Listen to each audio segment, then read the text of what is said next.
อกขี้จังเนาะลูกหลานผมบ่ได้ขี้ดอก โดย คนเอาให้โลเอ้าเอากระปูได้หรอขอหินอยู่งาน บ่ให้ถือมาได้แนวเจ็บแนวปวดบัดนี้เอาแต่เอาความร่ำความรวยผู้แล้วมาบัดนี้เกิดชาติหน้ากะเอา เปลี่ยนเอาได้ มีนตัวนี้ สองชามอ่ะ ซองชามก็เด็กลิงเนี่ย ครับเอาเลย ให้เบิ่งฮะ ชามซอง7ซองเนาะ132คันว่ากับ ซองชามใช้บ่1บ่ล่ะอันนี้489เลขคุ้ย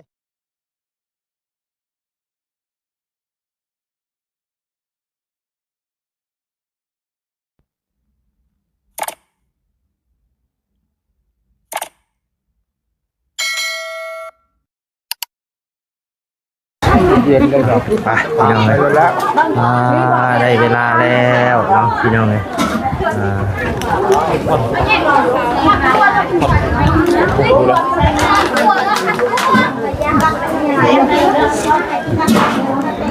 ไปพี่น้องเดี๋ยวกำลังเคลื่อนนะตัวนี้บ่ล้มไปมาดิฮะ เอาลงทางนี้ป่ะบ่ล้มได้ไปล้ม เพิ่นว่าให้ลงทางนั้น มีใครไปอันจะมีมีใครไปอันนั้นเราไปเพื่อน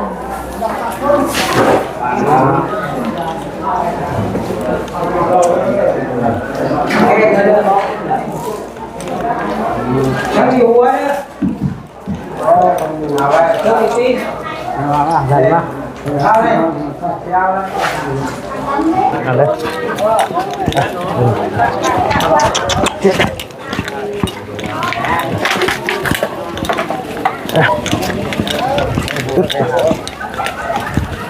เป็นเล่นโอ้ยใช่พูดหัวจังหวะ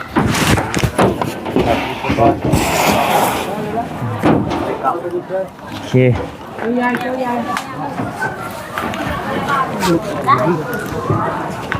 เนาะ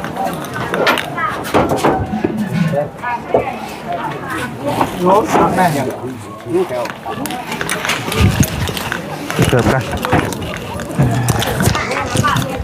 สบายดีเด้อพี่น้องเด้อพอดีว่ากำลังเคลื่อนไปยังเพื่อนเดินว่ายังเคลื่อนยังคอน ฮะ คอน คอนเนาะลงจากเคลื่อนพี่น้องเลยไปปราสาทหรือว่าไปบ้านดังไม้ของเพื่อนเนาะพี่น้องเลยไปทางมันบาทนี่พี่น้องเลย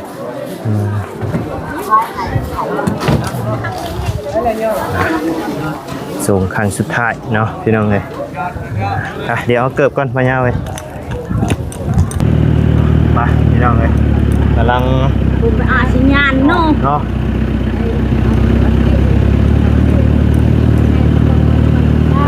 ไป อันนั้นค่ายันอยู่ รถอัน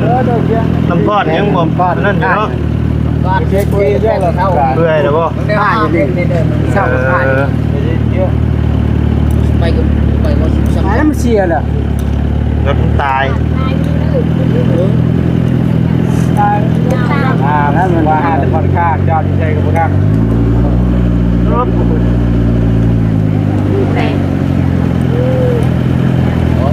ตายเลยเรียกตายไปเลยยางคนนี้แหละต้องโดนมีกิโล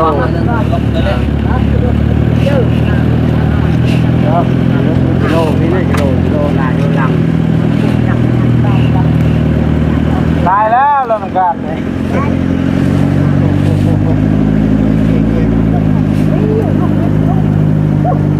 สุดท้ายได้ตีเดี๋ยวจะเดินเรียนตีดังเลย เอาเนาะพี่น้องเลยมาหอดแล้วเนาะ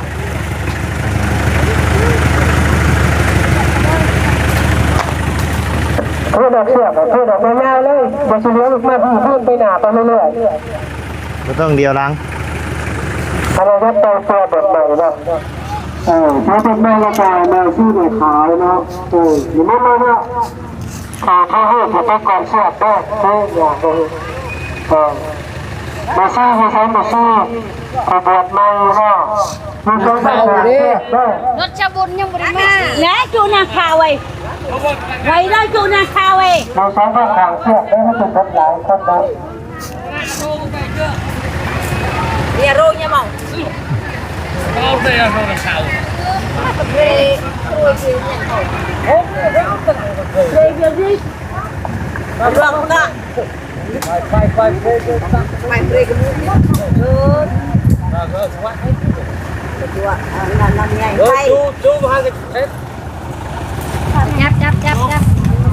จับทางเด้ออยู่คนละทางเด้อใครเป็นใครเอ้ยใครอย่าเอาตุดักเดี๋ยวคนละข้างคือคนละข้างอยู่เบื้องนั้นน้ำบ่ได้แต่บ่ได้ อยู่พังเดียวบ่ฮะอยู่พังเดียวเบิดบ่เอาไปซะครับ งับเตยจะแตกหน่อยนะอย่าวางจุดจัง ใจเย็นใจเย็น อันดังจุดจังนะอย่าเปิดดึงนางอย่าเปิดเลยอย่าพวกนี้เฮ้ยอันห่างๆเปิดจังหน่อยยังปุ๊บ ไป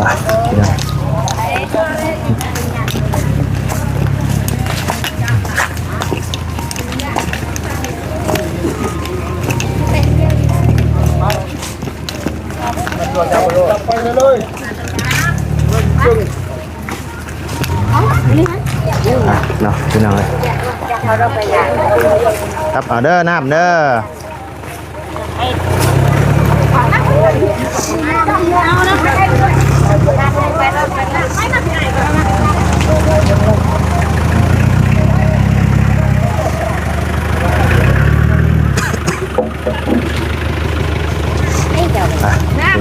เก็บผู้หญิงก็ได้ผู้ชาย น้ำน้ำน้ำน้ำ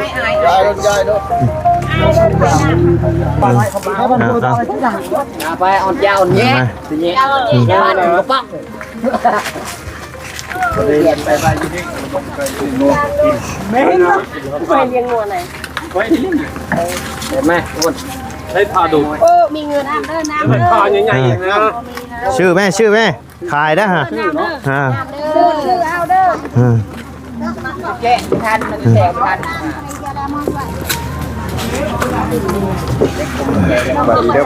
โดยสบาย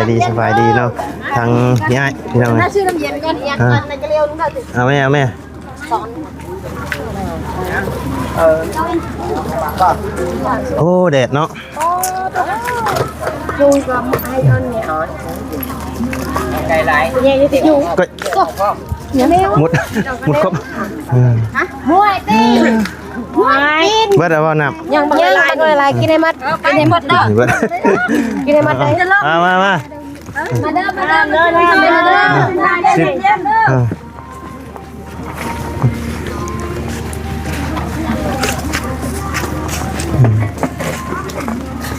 นี่โอ้ยกระท้องเขาเลิกอีเนาะตำโตตุตับตับ ตำต่อวะ ก่อนกินนี่ก่อนนั่นน่ะมองย้อนเหยียบตำปึ๊บเลยอยู่เลย ว่าอยู่ตำต่อแล้วนี่วะฉาดบ่เอาไปพูดเลยฉาด พอเรามาเพ่งนะท่าน เอาโยคูออก เนาะพี่น้องตัว ตกลงตัวละเองของเรา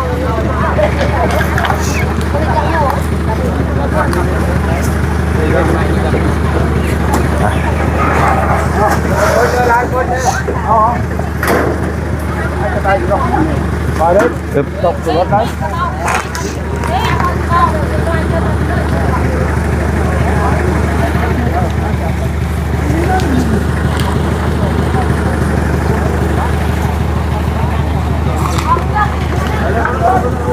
cái liệt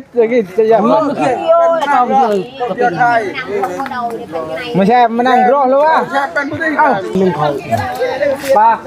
rõ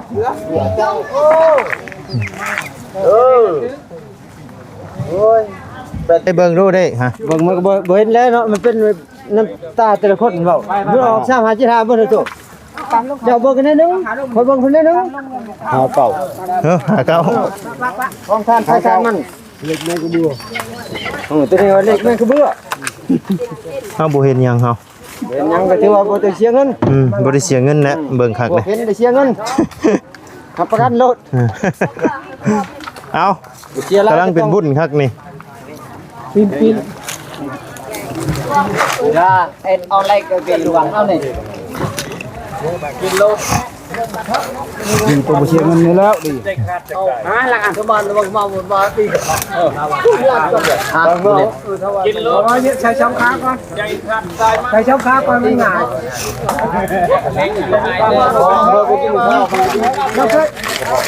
น้องละต้นได้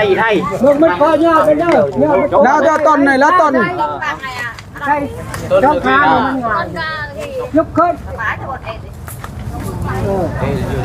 จะรับไปอย่าเอ็ดเจอต้น น้องนิวกับน้องเมฆ อันนี้คือจะให้พวกอันนั้น เพิ่นมากินทานนำทางแม่เฒ่าเพิ่น บอกบนนี้ก็ได้เลย บอกอยู่นี่ก็ได้ นี่โคนเคาะพุ่น ไปเคาะบอกอยู่พุ่นก็ได้ เข้าชานกะเมียนนี่ให้พ่นเลยแหละ อ่า เอ็ดจะบ่จั่วเอ็ดเยอะทุกนี่บ่จั่วของเขาพุ่นมา บ่ของน้องนิวของน้องนิวกับน้องเมฆ หมู่เลยบัวบักห้ามเอ้ย เป็นหมู่คู่เฮาน่ะบอกเราในนี่แหละ มากินทานอะไรมาทันอยู่พี่บอลเพื่อนบอลอนันต์บานเขาพี่เจ็บเจ้าน้ำเจ้าหับจับเฮาขึ้นสวรรค์บนบนอะไรมาเข้าไปหาปลาไปซื้อในเพื่อนเขาขายอยู่ดีมีแห้งเจ็บได้ใครจะทึงแหละบ่าวนิวกับบ่าวร้องแต่ กับบ่าวเมฆ บ่าวเมฆกับบ่าว โดยอะไรบ่ทำเนี่ย เอาสบายดีเด้อทั้งน้องนิวกับน้องเมฆเนาะบ่ยาวเฮ็ดล่ะ หม่องคนเลย ให้ได้แต่ชามโตเชียงไม่ได้ชามโตดิเอาซ้ำนี่เลย บ่ฮอดพุ่นก็ได้นะสองก็พอได้ เด็ดเด้อ ก็มาคนได้เลยเนี่ย นี่น้ำเย็นเด้ออยู่พี่เด้อ มันออกมาดิเรียกว่ามีชื่อเลย เนาะเฮ็ดบ่เชื่ออีกได้อติ เฮ้ย เสียงหึมแท้ เอ้าเจ้าเป็นคุณจู่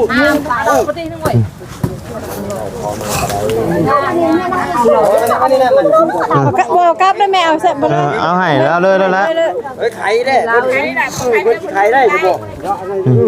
กินน้ำพอก บอกได้ว่า มาชิมได้ น้ำนิโดเลยเอาน้ำนิโดเพิ่นน้ำนี่ เอาให้ ดิโดหมด ขอโทษขอทิ้งเลยเจนแล้วลูกกินมาเลยว่าแพ้กันเล่นเนี่ยถูกอีกเลยตัวใครมันนี่เนาะ โอ้ใกล้ได้นี่ใกล้ได้นี่จักโมงเลยนี่ เพิ่มแน่ถูกนะ บ่ทันแล้วบ่ทันแล้ว ทันอยู่52 โมงเนาะ แม่นเนาะ เงินมันใกล้เฮาเข้ามาเลย เงินมันไก่ครับผม เอามาพี่เด้อบ างทีเพิ่นให้เองอยู่ไปบ้าง ไปวางบ่ ไป วางก็ได้พี่น้องเด้อ เนาะ พี่น้องเลย เฮ้ยหลังบอกบ่ เอาแล้ว เพิ่นให้อยู่ดอกที่จังเนาะลูกหลานเพิ่นบ่ได้ที่ดอก โดย เพิ่นเอาให้โลเอ้าชาเขาเอากระปูได้หรอขอโทษขอยินอยู่งานเปิดไปเลยเด้อน้ำเด้อเปิดไปเลยเนี่ย เปิดไปได้ เปิดยิงเป็นหม้อ หันหน้าแนวนั้นแหละโอ้ยผิด หรือบ่แล้วเนาะ ผิดเพิ่นนะบ่แล้วยังบ่แล้วโอ้ขอขมาเพิ่นใหม่แม่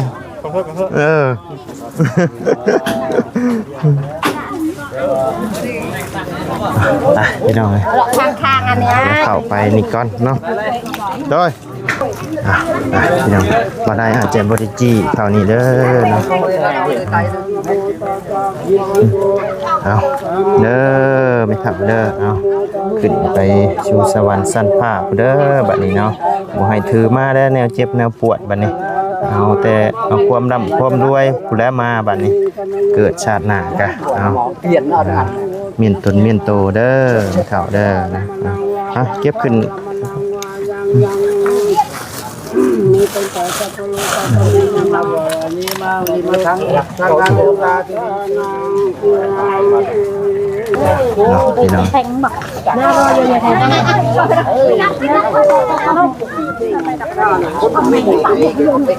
ใคร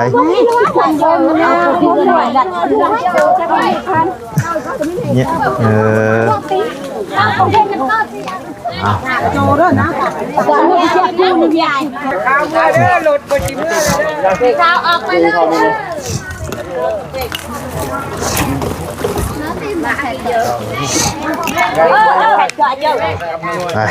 Nah, cái chăn bông đi chứ. Bông chưa đấy. Thế nha luôn chứ. Này qua luôn đó. Chết chơi giang thâuมันพอแล้วพูดจะใส่เนาะ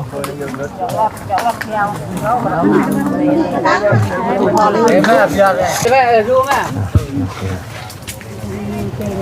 ไหนเนาะปาดแทนเราตูมเกลียอ้าวกูตุ้งพี่นี่ใส่ทั้งนี้นะเจ้ทั้งนี้นะนี่เจ้ทั้งนี้เอาเฮ้ยจะดุมกว่าเรื่องแยกเลย gạt thế nói chuyện cái nhà này đi giòn vang บ่ตกแต่ว่าฝนมื้อนี้เนาะ tốc có bao nhiêu tốc có bao nhiêu ôi tại sao thì tốc tạt nhưng cái đóอยู่phủ một bằng cái hành bộ hành เป็นได้บ่เนาะได้เด้อบ่ได้เด้อบ่ความลับเจ้าแล้ว ว่าไหน เป็นเว้ากิน ว่าไหน ยารู้ ฮะ เจ้าเยอะแยะ เอาแล้วสร้างบ้าแท้ จะป้าเมียบ่ ความลับไหนน่ะฮะ เอาเที่ยวไปปลอมอยู่เว้าเลยป่ะ ใช่ เรียกว่าลูกชายเขาค่อยเที่ยวไปหน้าเจ้านี่หน้าเรานี่ อะไรลูกชายเราบ่นี่ พ่อค่อย เอาบ่ลีดิ ได้ดีแล้ว โอ้ย สบายดีแล้วทางนิวเด้อเนาะ แล้วพ่อก็มาอยู่บ้านนี่คือกัน บ่ก็อยู่บ้านโคกใหญ่พุ่นละ โอ้ห่างมา แม่นมาชมสการนี่แหละ คือความหมายคือพอแล้วบ่พี่นั่น พ่อเจ้าบ่นี่เบิ่งมาที่เฮ้ย ฮะ โอ้ขึ้นละไผ คือกันบ่พ่อกับลูก สูงกันเดียวกันเลยโอ้เท่าเลยเนาะ เว้าได้น่ะ เอาแล้วว่าแม่ของเจ้าเสียแม่นบ่บ่ถูกเสียแต่คือเว้าง่ายวันนี้เราไปเอาเมียใหม่เลยบ่จักนะเนี่ยคิดว่าพ่อตาสายนี่นะเลยว่าลูกเฮาได้บ่ใช่เอ้า เจ้าบ่ให้ฮู้บ่พอมันเป็นหมู่กับลูกคนนั้นไปมาหากันตลอดหากินเนาะ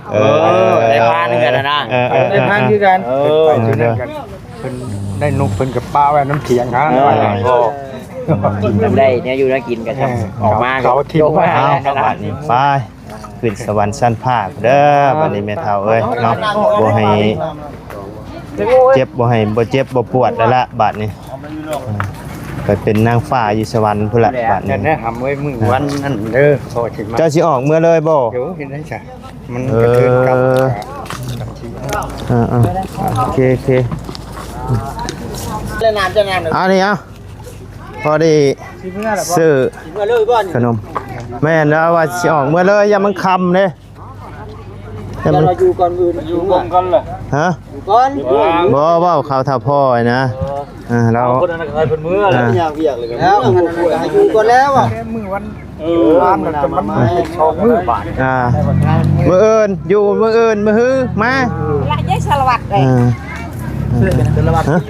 สิเลขยังบ่เนี่ยเลขงูเลขงูเถอะเลขงูบ่ มีบ่คน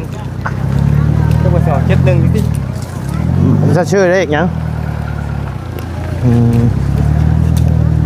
สองชามอ่ะ สองชามก็เด็กลิงเนี่ย นะครับเอาเลย ให้เบิ่งฮะ 3272เนาะ 132คันว่ากับ สองชามใช้บ่ 1บ่ล่ะ อันนี้489เลขคุย เด็ก เอา ค เลย วย กล้วย คันกับเป็นเลขงูน่ะ กันกลับเป็นเลขงูบ่ เป็นเลขงูตัวน่ะ อันนี้เด้อันนี้เด้ เป็นเลขงูกับมันน่ะ อันนี้231 พี่บ่คนบ่ขึ้นได้ โดยขอบใจละลาย เขาจะเอาได้กุ้ง ฮะชื่อไหม ฮะพิมพ์ไหนปะ ฮะ ตอนนี้มันทันบ่ เด้อสบายดีเด้อทันอยู่หาสิบายชอง ก็พอขึ้นแล้วครับ ว่าขึ้นบ่เนี่ยมือกินข้าวอยู่เฮือนพุ่นแล้ว 732 เมื่อมนะ มือเด้อ โอ้ ไทย มือปะแล้วแล้วบัดนี้โอเค ชิง ฮู้ งูที่เอ้ยตัวนั้นก็งูคือกัน ตัวนั้นก็งูบ่เอาแล้วเนาะ ไม่อะไรใช้แต่พิมพ์ได้ ยังอยู่แป๊บหนึง งูให้ไปไป อันบ่เฮ้ยอันบ่ทิพย์เห็นบ่โอ้ยเนาะ เขาได้ตอบ เอาโอเคซะเนาะพี่น้องเอ้ยสำหรับคลิปนี้ทางบ่ไลก็สิได้ขอจบคลิปปิดคลิปลงไปเพียงส่ำนี้กันเด้อพี่น้องเด้อพบเจอกันคลิปหน้าเนาะไปสบายดีเด้อไป